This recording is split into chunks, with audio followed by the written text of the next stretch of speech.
YouTube. Hello, YouTube. It's Sphere. We about to get started. I'm a little tardy for the party, but we are here. Let's get it going. Yes. Hello, hello, hello. Happy, tantalizing, terrific, triumphant Tuesday. It's a great day to have a great day, everybody. Um, just had to wait for all my cameras to come on. I wish I could do it simultaneously. Got to find a better program for me to do this. But I'm here. It's Real Estate Tuesday, people, and I'm here to educate you. Yes. If you don't know who I am, my name is Toria Howard. I am a real estate professional here in the beautiful city of Detroit and the surrounding areas, and I'm an educator. No, I call myself the real estate educator. Okay, RE with T is all of my monikers as well. But I call myself the real estate educator because being an educator has always been in my heart, and I've always been an educator. Even as a child, I was an educator. I used to teach my fellow classmates instead of copying off my paper. I used to teach them how to do it. So I will give them my paper. So I'm here to educate you on how to get up in this real estate game. So thank you for all of you for tapping in. I appreciate you. Today, we're talking about how lenders look at your bank account. Okay. So you're not broke. Your bank account just told a different story. So that's why when I help people with financial literacy, I tell them to look at their bank statements in order to uh, you know figure out how to do their budgets, because your bank statements are the ones that tell you the real truth. Sometimes we sit down and do our budgets and we don't tell ourselves the truth. We don't sit down and itemize every single thing we swiping, coming out, doing all the things. So that's what I instruct: get your bank statements and do your budget from there. So it's so important. I'm here to help first time home buyers with the things that they need to know before they go to the lender, so that you will be prepared and not get upset when you're denied, but come here to get prepared, right? So let's talk about it. So the first thing is, well, let me tell my story a little bit. I'm so passionate about this because I made the wrong moves and did the wrong things when I was a homeowner. I became a homeowner in 2010. I bought a 4 bedroom, 2.5 bathroom house, 2,700 square feet in Memphis, Tennessee. And I did all of the things to prepare myself to get in my house. But once I got in my house, thank you for joining me. Once I got in my house, I didn't do the proper things. And I didn't have a budget for emergency repairs. I did not take care of my home the way it needed to be. And I ended up having to sell my home in a short sale. So I basically gave away my house because everybody got paid but me. That's what a short sale means. And then I started learning real estate and realized I made one of the biggest, well, I learned one of the biggest lessons of my life, which is you have to be patient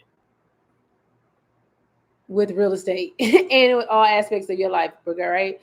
Patience has always been one of my character flaws, but God's still working on me. But I learned how my house, I bought my house for 150. I sold it for 167.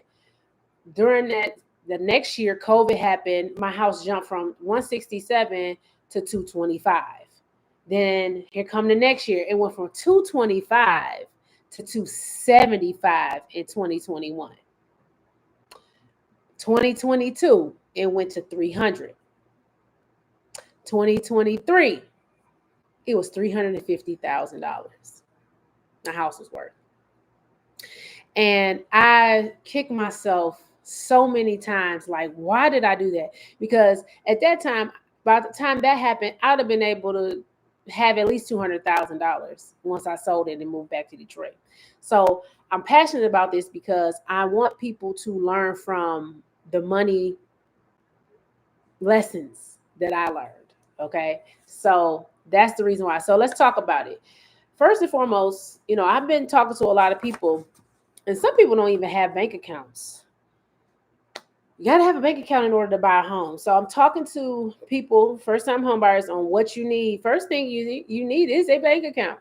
So if you don't have a bank account, then that's one of the things that you need to make sure that you have. Okay, so uh, make sure that you're understanding that that's one of the things that you need. I don't know why they keep pinning the wrong link, but anyway, I'll fix that later. So a lot of people I've talked to don't even have a bank account. Bank account is essential because they see your habits in your bank account. So first things first, your bank account is a financial report card for you. When you go into the lenders and you're talking to the lenders, that is your financial report card. So you basically have two. You have your um, credit report, which is your financial report card, and then you have your bank account. Both of those two things tell the tale of your money habits. So lenders are using your last 60 to 90 days of bank statements to verify stability, spending habits, sources of income, and risk level.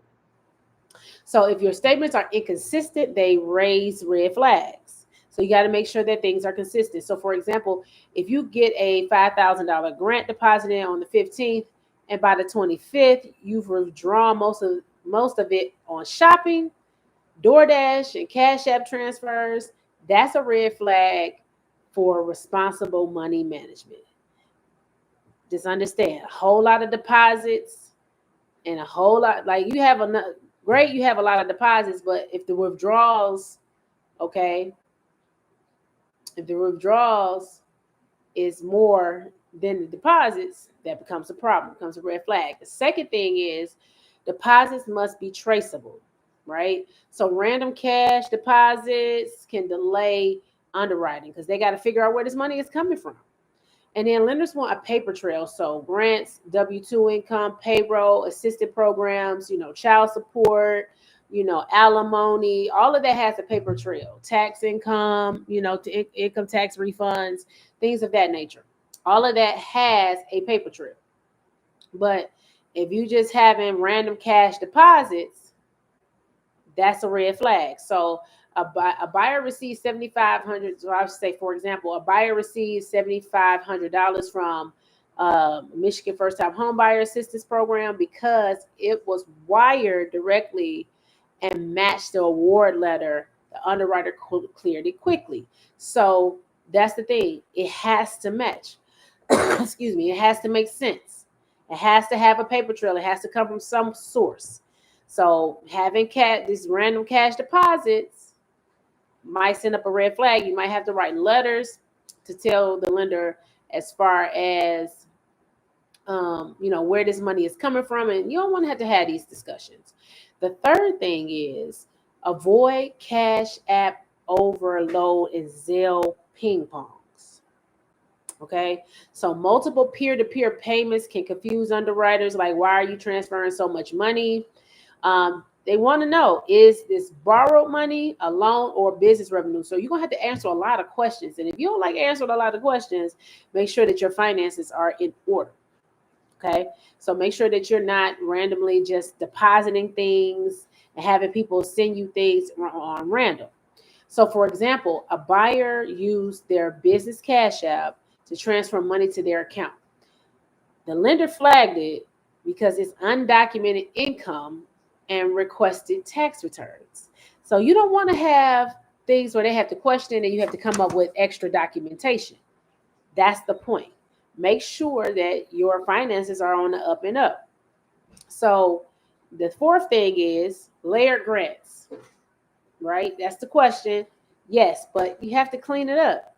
So layering down payment assistance is smart, but the paper trail must be flawless. So it has to make sense on the source where in which it's coming from. So you need to make sure that you're keeping your award letters, your disbursement timelines, your bank receipts. Make sure that you're keeping these things. So for example, the Detroit buyer used a MSHDA, that's MSHDA, $10,000 grant, and the city's $25,000 Joe Louis Green incentive. Because her bank account showed exact match deposits, with matching letters. She was approved with zero out of pocket. So it has to match. Long as there's a paper trail, it's fine as long as it matches, right? So the fifth thing is avoid red flags and withdrawals. Frequent overdrafts, non-sufficient funds, NFS charges, and daily ATM withdrawals. These behaviors show lenders patterns of instability, even if your credit score is high. So it doesn't matter if your credit score is low.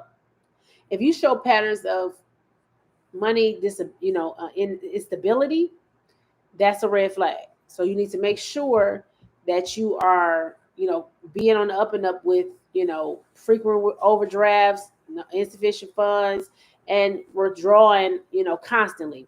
So a tip would be to separate home savings accounts to keep assistance funds and reserves in a clean location. So you have to have several bank accounts to be able to, make sure things are looking clean.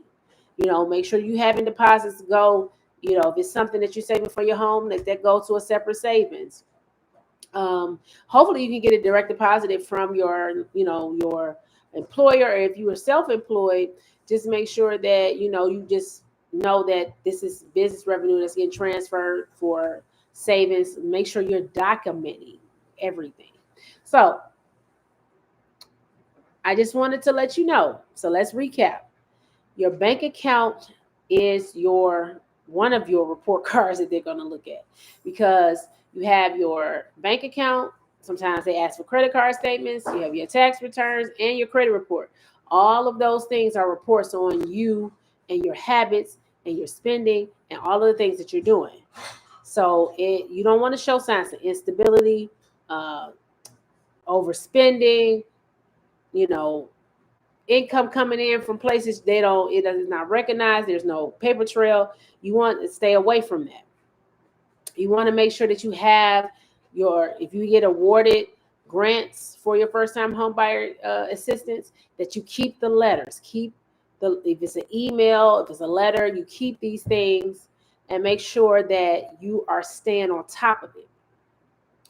And also, just making sure that you're not doing a whole lot of, and this is talking about for the 90 days that they're asking for. Okay, clean it up for the 90 days. After you get your home, do whatever you want to do. Hopefully you're gonna step up your financial literacy, but the facts are the facts. You have to be clean for those 90 days, doing whatever it is that you got to do to clean it up. So before you go to the lender, you have to have 3 months where your bank accounts are showing stability, your great spending habits, sources of income, and you're not being flagged for a higher risk, because you're spending a whole lot. Okay, so make sure that you're understanding that. No frequent overdrafts, no frequent NSF charges, and all the daily, ATMs. Get as much money out as possible at one time. Then, if you got to go back. So if you're doing 4, 5, 6, 7, 8, 9, 10 withdrawals a week, that's a lot. So just take out one at one time, and then, use the money accordingly. And if you don't use all of it, then put it back. Nothing wrong with a deposit. Something wrong with the extra spending all over the place. So lenders are looking at your bank account. So let me tell you the documents that you're going to need. As a first-time home buyer, a lot of times you're going to need 3 months of bank statements, 3 months of check stubs, your W-2s, your 2 years of tax returns, and any income that you have that it can use for collateral. That can be child support, alimony, if you have,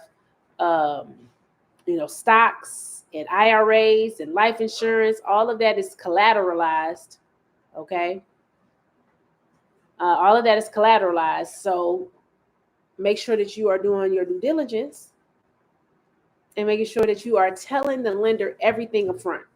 Be honest with yourself first.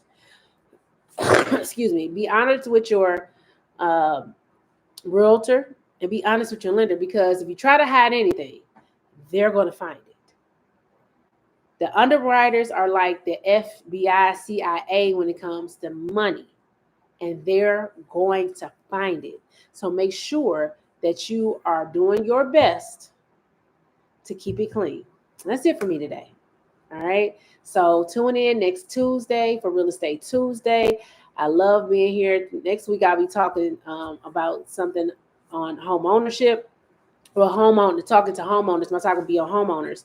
So tune in. Even if you're a first time home buyer, it can help you. So do you want to be lender ready and learn how to use these grants effectively? Download my ebook. You can purchase my ebook, Journey to Your Castle, today. It's the ultimate guide for first time home buyers. So follow, share this live with a friend who is serious about home ownership. And if they're in the Detroit, and surrounding areas, I would love to assist.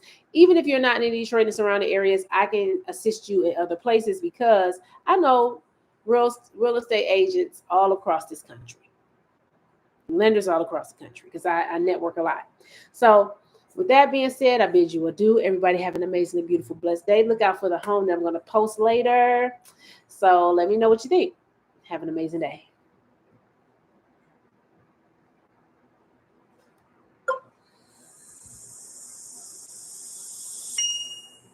That was great. Bye, YouTube sphere.